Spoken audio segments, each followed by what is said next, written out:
दिल्ली में श्रद्धा वालकर नाम की लड़की की नृशंस हत्या का मामला सबकी जुबान पर है। उसकी हत्या उसके ही partner, live in partner Aftab ने की। आफताब 5 दिन की पुलिस रिमांड पर है और उसका कहना है कि हाँ, मैंने ही उसे मारा। पुलिस अब उसकी निशानदेही पर सबूत इकट्ठा करने और वारदात की कड़ियां जोड़ने में लगी है। आफताब ने श्रद्धा को मारकर उसके शव के टुकड़े टुकड़े किए, 35 टुकड़े, और 18 दिनों तक उन्हें कुछ थोड़े थोड़े करके जंगल में फेंकता रहा। मुकेश सेंगर की ये दिल दहलाने वाली रिपोर्ट। आफताब, आपको शर्मिंदा है आपकी बात आपने? आफताब 28 साल के आरोपी आफताब अमीन पूनावाला को दिल्ली पुलिस एक बार फिर महरौली के उस जंगल में ले गई जहां उसने 18 दिन तक श्रद्धा के शव के 35 टुकड़े फेंके। वो हर रोज रात 2 बजे उठता और मास्क लगाकर इस जंगल में शव के टुकड़े फेंकने आता था। पुलिस को अब तक शव के 10 अवशेष बरामद हुए हैं जिनकी डीएनए जांच होगी। श्रद्धा को मारने के तरीके और शव को ठिकाने लगाने के लिए उसने गूगल में सर्च किया और साथ में जो अमेरिकन ड्रामा सीरीज है डेक्स्टर, वो उसने देखी और उससे इंस्पायर होकर इस हत्या की प्लानिंग की और श्रद्धा को उसने मारा। अपने आप में बेहद खौफनाक भयानक मामला है। काफ़ी डराने वाली ये पूरी घटना है क्योंकि आरोपी श्रद्धा की हत्या करने के बाद 6 महीने तक सामान्य जीवन जीता रहा और ये भी जानकारी मिली है कि जिस फ्रिज में उसने श्रद्धा का शव के टुकड़े रखे हुए थे, उसी फ्रिज में वो अपना खाना भी रखता था। आफताब ने पूछताछ में कई चौंकाने वाले खुलासे किए हैं और इस बर्बर, जघन्य और भयानक हत्याकांड की परतें खुलती जा रही हैं। पुलिस के मुताबिक आरोपी ने बताया कि उसने श्रद्धा का मोबाइल फोन महाराष्ट्र में कहीं फेंक दिया है। जिस हथियार से श्रद्धा का शव काटा, उसे दिल्ली में किसी जगह फेंका। वारदात के वक्त अपने और श्रद्धा के खून से सने कपड़े दिल्ली नगर निगम की कूड़ा उठाने वाली गाड़ी में फेंके। सल्फर हाइपोक्लोरिक एसिड से उसने फर्श धोया जिससे फोरेंसिक जांच के दौरान डीएनए सैंपल न मिले। हत्या और शव को ठिकाने लगाने के तरीके गूगल पर सर्च किए। आरोपी ने बताया कि बम्बल डेटिंग ऐप के जरिए वो श्रद्धा से मिला था। श्रद्धा के मर्डर के बाद बम्बल डेटिंग ऐप के जरिए 15-20 दिन के अंदर आफताब ने दूसरी गर्लफ्रेंड बनाई थी। श्रद्धा के मर्डर के बाद आफताब श्रद्धा के इंस्टाग्राम अकाउंट से श्रद्धा के कुछ दोस्तों से बातचीत करता था। जून तक उसने श्रद्धा का इंस्टाग्राम यूज किया, ये दिखाने के लिए कि श्रद्धा जिंदा है। आरोपी छतरपुर पहाड़ी के जिस फ्लैट में रहता था, वहां रहने वाले पड़ोसियों का कहना है कि श्रद्धा की हत्या के बाद इस फ्लैट में कई लड़कियां आती जाती थीं। हालांकि आरोपी पड़ोसियों से कभी बात नहीं करता था। मुझे तो अभी 1 महीने ही हुए आए हुए, तो आफताब जब मैं यहाँ आया तो मतलब कि गेट बेल बजाया था फर्स्ट फ्लोर का, तो उसने आकर के गेट खोल दिया था और गेट खोलने के बाद जो है कि उसने बोला कि भैया मेरा बेल नहीं बजाना, बस इतना ही। और उसके बाद बातचीत कोई नहीं हुई। हाँ जी, लास्ट टू लास्ट वीक 3-4 दिन के स्पैन में आपने 6-7 लड़के हाँ जी देखे हैं। स्कूटी से देखे हैं, शॉर्ट्स ड्रेस में देखे हैं। वो किसी से बात नहीं करती थी, सीधा ऊपर ही जाते थे।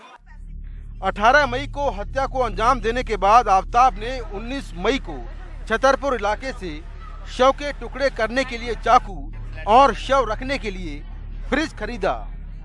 चाकू की धार पर रखने के दौरान उसके हाथ में चाकू लग गया, तो उसने जहां से चाकू लिया उस दुकान के बगल में बने अस्पताल में पट्टी बंधवाई।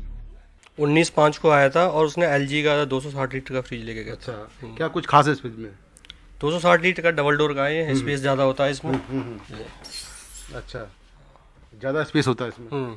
तो जब वो आया था तो कुछ घबराया हुआ था या जल्दबाजी में था? आपकी बातचीत उससे हुई होगी? नहीं, नॉर्मल कस्टमर की तरह ही था। अच्छा, आपको लगा कि वो मर्डर करके आया, ऐसा कुछ समझ में आया? नहीं, ऐसा कोई समझ में नहीं आया। सर, पुलिस आई थी और पुलिस ने ये बताया कि आपके यहाँ से आफताब ने 6 महीने पहले एक नाइफ खरीदी थी और हमें तो देखो ऐसे याद नहीं था। याद कैसे रहेगा सर, 6 महीने पहले अगर कोई नाइफ खरीदने आएगा। और फिर उसने पुलिस वालों ने एक्यूज को बुलाया, आफ्ताब को बुलाया, और आफ्ताब ने ये बोला कि मैंने यहाँ से नाइफ खरीदी थी। नाइफ के अलावा उसने और क्या लिया था? सर नाइफ के अलावा पुलिस वालों ने बोला है कि गार्बेज बैग लिए थे। अच्छा। आरोपी आफ्ताब लगातार पुलिस लॉकअप में निगरानी में है। फ्रिज की फॉरेंसिक जांच के लिए सीबीआई की एफएसएल की टीम थाने पहुंची। श्रद्धा की हत्या करने के बाद 6 महीने तक आरोपी आफ्ताब सामान्य जिंदगी जीता रहा और उसका बर्ताव भी सामान्य रहा। यहाँ तक कि गिरफ्तार होने के बाद भी उसके चेहरे पर कोई शिकन नहीं है। ये दिखाता है कि वो कितना शातिर है, शातिर अपराधी से भी शातिर और बेखौफ है। उसे लगा कि शायद पुलिस उस तक कभी नहीं पहुंच पाएगी, लेकिन उसे आखिरकार गिरफ्तार कर लिया गया। अब पुलिस के सामने सबसे बड़ी चुनौती इस मामले में सबूत इकट्ठा करने की है, क्योंकि हत्याकांड को 6 महीने बीत चुके हैं। नई दिल्ली से कैमरामैन जेवियर के साथ मैं मुकेश सिंह, एनडीटीवी इंडिया। श्रद्धा वालकर के लिव इन पार्टनर आफ्ताब ने जिस क्रूरता से उसकी हत्या के सबूत मिटाने का काम किया है, उससे दिल्ली ही नहीं देश भर में लोग सकते में हैं। खासकर मुंबई से सटे वसई में आफ्ताब और श्रद्धा को जानने वाले तो इस पर भरोसा ही नहीं कर पा रहे, यकीन नहीं कर पा रहे। इस बीच 15 दिन पहले अचानक आफ्ताब के परिवार वालों का घर छोड़कर कहीं और चले जाना भी सबको हैरान कर रहा है। श्रद्धा वालकर की हत्या कर उसके शव के 35 टुकड़े करने वाला आफ्ताब मुंबई के करीब वसई का रहने वाला है, लेकिन 15 दिन पहले ही उसके पिता अपना घर खाली कर कहीं और रहने चले गए। आफ्ताब भी घर का सामान ले जाने में हाथ बटाने आया था। 15 दिन बाद आफ्ताब की हैवानियत की खबर सुन यूनिक पार्क के लोग सदमे में हैं। बहुत झटका लगा कि अपना बच्चा होकर के और उसको इतना बड़ा जो ये कांड हुआ, तो एक ऐसा फील नहीं होता है कि ऐसा ये कर सकता है, यकीन नहीं होता है आपको ऐसा हुआ। 15 दिन पहले जब आया था तो आपने देखा था उसे? हाँ देखा था मैंने। बातचीत करने की कुछ हुई थी? बातचीत बस इतना ही हुआ था, किधर रहता है, तो बोला अभी मैं बोला अंकल मैं दिल्ली शिफ्ट हो गया हूँ, मेरा जॉब उधर लग गया, मैं वहाँ रहता हूँ, बस इतनी बात हुई। वही उसके हाव भाव में परिवर्तन, चेहरे पे कुछ एकदम नॉर्मल जैसा था वैसे कुछ लगा ही नहीं कि इसने इतना बड़ा क्राइम किया है। इतना बड़ा कांड करके भी वो इतना सामान्य तौर पे था। वही तो हम लोग को भी शौक लगा, बोल रहा हूँ रात में नींद नहीं आ रही थी ये सुन के, इतना ज्यादा घिनौना कृत्य किया है, आदमी की रूह कांप जाए ऐसा काम किया है। यूनिक पार्क सोसाइटी में आफ्ताब का परिवार तकरीबन 20 साल से रह रहा था। ये बिल्डिंग है और हम अगर यहाँ पर देखेंगे तो 301 जो रूम नंबर है उनका परिवार यहाँ पर रहता था। ये तीसरी मंजिल पर है अमीन जे पूनावाला। हालांकि जो सोसाइटी के चेयरमैन और सेक्रेटरी हैं वो बता रहे हैं कि अभी 15 दिन पहले ही परिवार ने ये मकान खाली कर दिया था और अब वहाँ पर किराएदार रहते हैं, यानी कि किराएदार को उन्होंने वहाँ रख दिया है। लेकिन अचानक ऐसा क्या हुआ कि 15 दिन पहले मकान उन्होंने खाली कर दिया और वो रहने के लिए कहीं और चले गए। श्रद्धा वालकर का परिवार भी वसई में ही संस्कृति अपार्टमेंट में रहता है, लेकिन उनका घर भी बंद है और बिल्डिंग वालों ने तो चुप्पी साध रखी है। लेकिन श्रद्धा के बचपन के दोस्त लक्ष्मण नाडार ने बताया कि श्रद्धा और आफ्ताब के बीच सब कुछ ठीक नहीं था। एक दिन तो श्रद्धा ने उसे फोन कर मदद के लिए भी बुलाया था। एक बार ऐसा भी झगड़ा हुआ था जब उसने मुझे व्हाट्सएप पे ऐसा मैसेज करके बोला कि प्लीज यहाँ मेरे घर पे आ जा, मुझे बाहर लेके जा, अगर आज रात को मैं इसके साथ घर पे रही तो ये मुझे मार डालेगा।